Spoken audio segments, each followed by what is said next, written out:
Hello guys, welcome to my channel. তো আজকে আমি এক্সপ্লেন করবো বোর্টো টু ব্লু ভার্টেক্স মাঙ্গার চ্যাপ্টার 29। তোমরা যারা আগের চ্যাপ্টারগুলো দেখোনি সেগুলোর লিঙ্ক আমি ডিসক্রিপশনে দিয়ে রাখবো, সেখান থেকে দেখে নিতে পারো।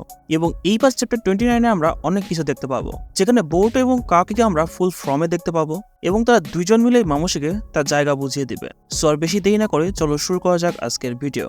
লাস্টবার আমরা দেখেছিলাম বোর্টোর কার্মা অ্যাক্টিভেট হয়ে গিয়েছিল এবং স্টোরি তারপর থেকেই শুরু হয়। চ্যাপ্টারের কভার পেজে আমরা বোর্টোকে দেখতে পাই, যার কার্মা অলরেডি অ্যাক্টিভেটেড, এবং ফার্স্ট পেজে আমাদের মোমোশিকে দেখানো হয়। সেখানে মোমোশিকে বলা যে, আমি কি কোনো কিছু ভুল শুনছি? তুমি কি সিরিয়াসলি বলছো আমি তোমার বডি প্রসেস করি? বোর্টো বলে যে ইয়েস, আমি তো তোমাকে এটাই বলছি, তুমি জোরাকে ডিফিট করো এবং তার মধ্যে যেন কোনো স্টেপ ব্যাক না থাকে এবং সে যেন পুরোপুরি শেষ হয়ে যায় এবং তারপরে আমার বডি তোমার। মোমোশিকি বলে যে, আমি তো তোমার কথা বিশ্বাস করতে পারছি না, তুমি কি আসলে সত্যি কথা বলছো? আমাকে সত্যি করে বলো আসলে হচ্ছে কি? বোর্টো বলে যে, তোমার সাথে আমার কোনো ফিউচার কখনো ছিলই না, তুমি নিজে অলরেডি আমাকে একবার মেরেই দিয়েছো। এর থেকে ভালো তো আমি ওয়ার্ল্ড থেকে নিজে থেকে ডিসপেয়ার হয়ে যাই। বাট আমি যদি অন্য দিক দিয়ে দেখি, এই যে দেশে হিউম্যানাইট সিনগুলো চলছে, এগুলো আমাদের দুজনের জন্যই অনেক বিপজ্জনক। সো যার কারণে আমাদের এটাকে ঠিক করতে হবে। দেন মোমোশিকি বলে যে, তাহলে তো তুমি কনভিন্স হয়ে গেছো, এখানে আর কোনো কথাই নেই। বাট আমি যদি সব শিনজোকে শেষ করে দিই, দেন তারপর যদি কাওয়াকি আসে এবং শেষে যদি আমাকে মেরে দেয়, তাহলে এটা শুনে বোর্টো একটু স্মাইল দেয় এবং মোমোশিকি বলে যে, তোমার কি মনে হয় আমি কি এটা হতে দেবো ইউ বাস্টার্ড? আমি যদি ফ্রি হয়ে যাই তাহলে আমি সবার প্রথমে কাওয়াকিকেই শেষ করে দেবো। Bro, this is call original darkness. Then Boruto বলে যে, এটা তোমার ইচ্ছায়, তুমি যা করতে চাও করো, বাট এই ডিলটার সাথে কি তুমি সহমত? তো বোর্টো সেখানে বসে থাকে এবং তার হাতে ধীরে ধীরেই কার্মা অ্যাক্টিভেট হওয়া শুরু হয়ে যায়। মোমোশিকি বলে যে, তোমার এটা নিয়ে চিন্তা করার কোনো প্রয়োজন নেই, আমি তোমার সাথে আছি। তুমি তোমার এনিমিকে মারার জন্য তুমি কার্মা ইউজ করো অথবা যাই ইউজ করো, আমার কোনো প্রবলেম নেই। তো এই কনভারসেশনটা ছিল কার্মা অ্যাক্টিভেটের আগের কাহিনী। বেসিক্যালি এটা চ্যাপ্টার 25-এর মধ্যেই হয়েছিল, যেখানে আমাদের মোমোশিকিকে দেখানো হয়েছিল। দেন বোর্টো তার কার্মা নিয়ে বের হয়ে আসে এবং সেখানে যতগুলো মামুশি ছিল তারা সবাই বোর্টোর উপর অ্যাটাক করে দেয়। দেন বোর্টো সেখানে একটা রাসিং গান বানায় এবং সেই রাসিং গানটা সে মামুশির মুখের উপর মেরে দেয়, যার ফলে সেই মামুশির মুখটা একদম নাই হয়ে যায়। এবং আমাদের আগে থেকেই বলা হয়েছে যে এখানে মামুশি অনেকগুলো থাকবে। সো বাকি যারা সবাই ছিল তারা সবাই এসে বোর্টোর উপর অ্যাটাক করার জন্য চলে আসে। দেন বোর্টো তার শুরিকেন ছুড়ে মারে এবং সেটা কি একটা মামুশির রেনেগানের উপর গিয়ে লাগে। দেন বোর্টো ফ্লাইং রেজেন্স ইউজ করে এবং তাদের সবার উপরে চলে আসে। দেন তার শর্টকে বের করে এবং বোর্টো উঠতে উঠতেই তাদের সবার রেনেগান কাটার সাথে সাথে তাদের মাথাও কেটে ফেলে এবং এখানে যতগুলো এনিমি ছিল তারা সবাই ডিফিট হয়ে যায়। দেন বোর্টোকে শিকামারু বলা যায়, তোমার রাইট হ্যান্ড সাইডে 3টা এনিমি আছে যারা তোমার পিছে। দেন আমরা দেখতে পাই বোর্টো এখানে তার রাইট আই ওপেন করে এবং আমরা দেখতে পাই সে বিয়াকুগান অ্যাক্টিভেট করেছে এবং বিয়াকুগানের মাধ্যমে সে বুঝতে পারে যে দেওয়ালের ওই পারে কয়জন এনিমি আছে। তোমরা যারা নারুটো দেখেছো তারা খুব ভালোভাবে জানো বিয়াকুগান দিয়ে কিভাবে দেখা যায়। দেন সেখানে বোর্টো কজেস স্টাইলে শুরিকেন ছুড়ে মারে, যেটা তাকে সাসকে শিখিয়েছিল। যেখানে বোর্টো 2টা শুরিকেন ছুড়ে মারে, যেখানে 2টা শুরিকেন একটার সাথে বাড়ি খেয়ে লেফট এবং রাইটে চলে যায় এবং যেটাতে তুমি টার্গেট করেছো ঠিক সেটাতে গিয়েই লাগে। দেন বোর্টো সেটাই ইউজ করে এবং সেই শুরিকেনটা গিয়ে সরাসরি মামুশির মাথায় গিয়ে লাগে। দেন বোর্টো সেখানে ফ্লাইং থান্ডার জুৎসু ইউজ করে এবং উড়ে এসে তাদের 3জনের সামনে চলে আসে এবং সেই 3জন মামুশি একদম কনফিউজ হয়ে যায় যে সে কোথা থেকে চলে আসলো। দেন সে সরাসরি এসে একদম জায়ান্ট রাসিং গান ইউজ করে দেয় তাদের উপরে, যার ফলে তারা 3জনে সেখানে একদম শেষ হয়ে যায়। দেন সেখানে ইনোজেন জানতে পারে যে সাউথার্ন এরিয়াতে আরো অনেকগুলো মামুশি আছে। দেন শিকামারু বলে যে টিম 10 সেখানে যাবে এবং সে বোর্টোকে বলে যে, তুমিও সেখানে যাও, তোমার সেখানে প্রয়োজন রয়েছে। দেন বোর্টো বলে যে রজার দ্যাট এবং সে উড়ে সেখানে চলে যায়। তো তার পরের পেজে আমাদের 3-4জন মামুশিকে দেখানো হয়। দেন একজন বলে যে, আমাদের নাম্বার কমে যাচ্ছে কিভাবে? অন্যজন বলে যে সেই বাস্টার্ড বোর্টোর কারণে। দেন আরেকজন বলে যে, আমাদের তাকে নিয়ে মাথা ব্যথার কোনো প্রয়োজন নেই, আমাদের কাজ হচ্ছে ইডাকে নিয়ে। সো যত দ্রুত সম্ভব ইডাকে খুঁজে বের করো। তারা যখনই যেতে লাগে ঠিক তখনই তাদের রিনেগানের মাঝখান থেকে চলে আসে রড। সো বুঝতে পারছো এখানে কে চলে এসেছে? ইয়েস, আমাদের কাওয়াকি ভাইয়া সেখানে তার কার্মা অ্যাক্টিভেট করে চলে আসে। কাওয়াকি বলে যে, আমি এখানে আছি এই সব মামুশিদের শেষ করার জন্য।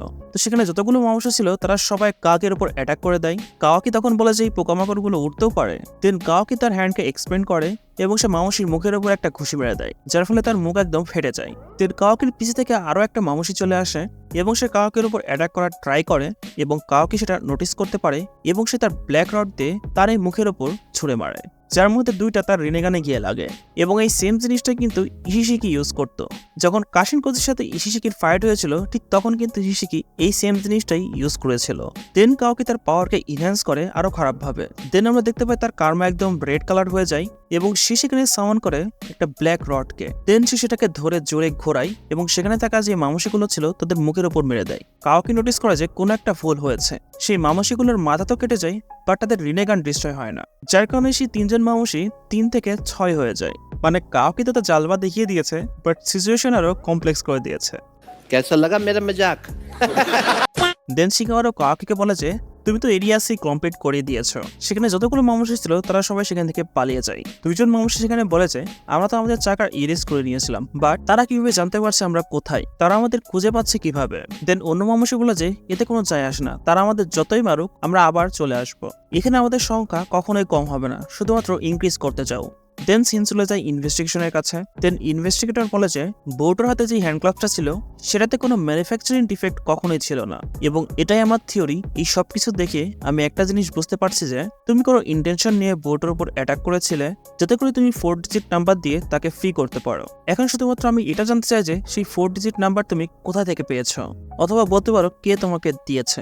দেন সেখানে কোনো আমার ভাবতে থাকে যে সেই কোডটা তো শুধুমাত্র তারা 3 জন জানতো, এক আমি, সেকেন্ড ইবিকি এবং থার্ড হচ্ছে লর্ড 8। সো এখানে যদি মিসকে ধরা পড়ে যায় তাহলে তারা সবাই বুঝতে পেরে যাবে যে লর্ড 8 এর মধ্যে অনেক বড় একটা হাত আছে। দেন সেখানে একটা শিরবি চলে আসে। দেন সে কোনোহামারকে বলে যে তুমি এখনো এখান থেকে যাওনি কেন, কি হয়েছে? কোনোহামার বলে যে আমি একটা কথা বলতে ভুলে গিয়েছিলাম, যার কারণে আমি আবার ফিরে এসেছি। দেন আমাদের সেখানে সাইকে দেখানো হয়।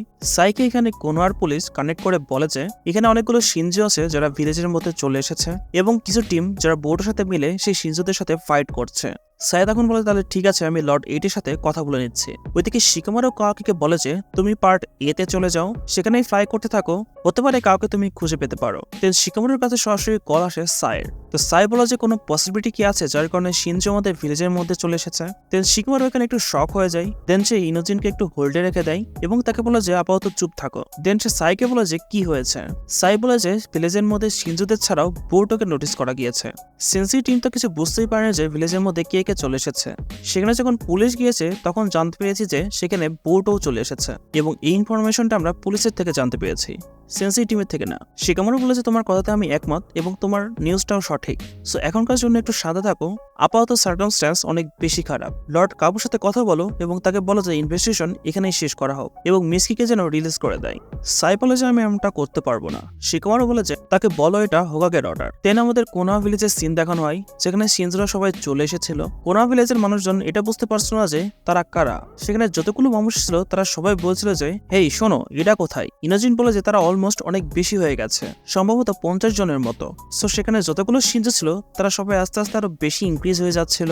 শিকামারু বোর্ডকে বলা যে তুমি পার্ট ডি থেকে পার্ট এ তে চলে যাও, কারণ সেখানে তারা অনেক বেশি ইনক্রিজ করে ফেলেছে এবং সেখানে কাওয়াকিও আছে।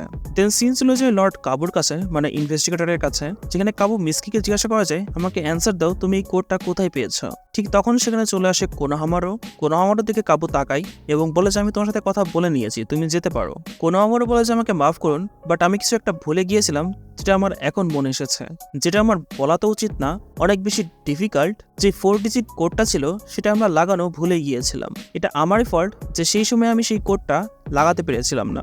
এটা শুনে লর্ড কাবু তাকে একটু অন্যরকম ভাবে দেখে।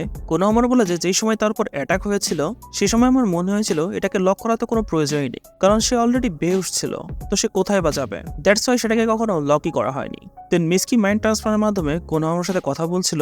সে কোনোহামারুকে বলে যে তুমি কি করছো। কোনোহামারু বলে যে আমি জানি তুমি বোর্ডকে সেখান থেকে পালাতে সাহায্য করেছো, এবং এটাও জানি যে লর্ড 8 তোমাকে কোড দিয়েছিল এবং তুমি সেটা ইউজ করেই তাকে বের করেছো। বাট আমি এটা চাই না যে ইনফরমেশনটা পাবলিকলি কোথাও যাক।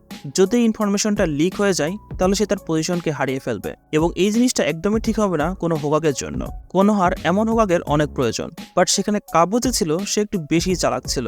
কাবু বলে যে ওয়েল তুমি এত বড় মিথ্যা কিভাবে বলছো, তুমি কাকে বাঁচাচ্ছ? কোনোহামারু বলে যে আপনার কথার মানে কি, আমি কেন বা কাউকে বাঁচাবো? কাবু বলে যে দেখো, মিসকির পরে হোগাগের পালা ছিল এবং তুমি তার আগেই এসব এসে আমাকে বলে দিলে, সো সত্যি কথা বলো। তো সাই এখানে বুঝতে পারে যে কোনো কিছু তো একটা গড়বড় অবশ্যই হচ্ছে। ওইদিকে আমরা দেখতে পাই শিনজোরা ভিলেজের মধ্যে চলে এসেছে এবং তাদের সংখ্যা ইনক্রিজ হতে হতে 70 হয়ে গেছে।